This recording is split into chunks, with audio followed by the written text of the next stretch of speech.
Good morning everyone and welcome back to our new blog. আজকে আমাদের এখানে হরিয়ালি তিজ celebrate হবে। আমি এটা আগের বছর থেকে করছি, যেটা আমার প্রথম বিয়ে হয়েছিল তখন থেকে আমি এই পুজোটা করছি।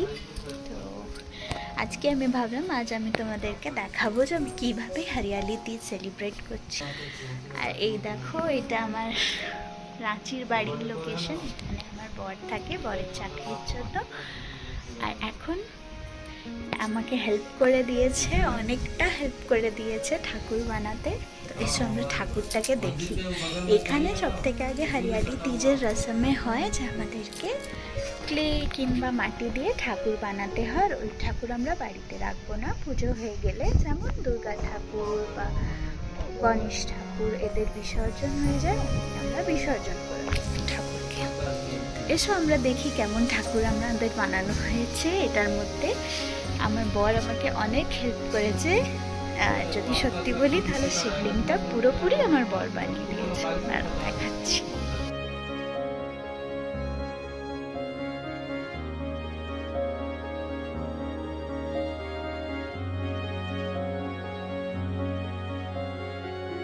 হ্যালো এভরিওয়ান, এই যে দেখছো আমি এখন রেডি হয়ে গেছি। এবারে হরিয়ালি তিজের পুজোটা করা হবে।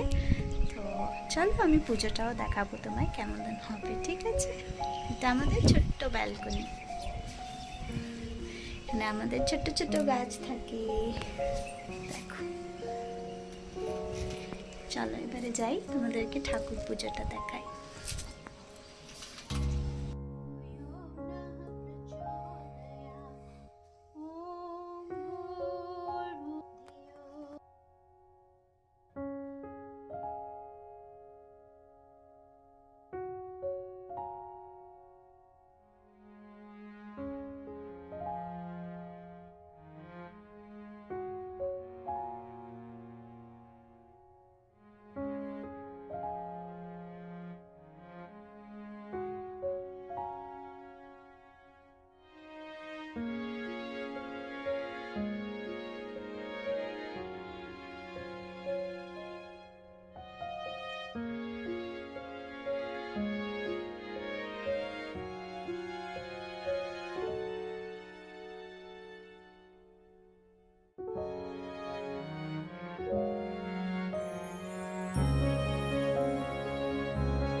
দেখো আমার পুজো হয়ে গেছে। আমি ঠাকুরকে ভালো করে সাজিয়ে দিয়েছি, পরের হাতে সিঁদুর পরে নিয়েছি। এই দেখো, এটা আমাদের ঠাকুর।